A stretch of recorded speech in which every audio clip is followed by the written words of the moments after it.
ಏನ್ ಮಾಡಿದ್ಯಮ್ಮ? ಕ್ಲೀನ್ ಮಾಡಿದ್ಯಾ ಚಿಕನ್? ಏನ್ ಮಾಡ್ತಾ ಇದೀಯಾಗ? ಚಿಕನ್ ಕಬಾಬ್ ಮಾಡ್ತಾ ಇದ್ಯಾ? ಏನೇನ್ ಹಾಕ್ಬೇಕು ಅದಕ್ಕೆ?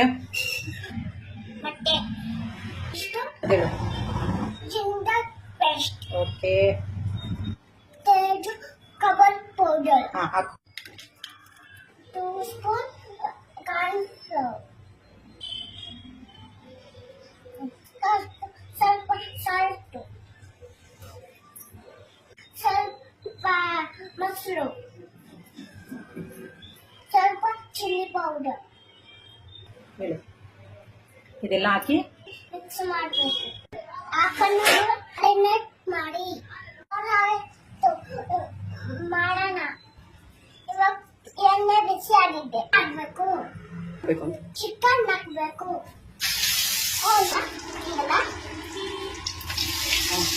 ಎಣ್ಣೆ ಹತ್ರ ಬಿಸಿ ಕರಿಬೇವನ್ನು ಸೊಪ್ಪು. Chicken kebab ready.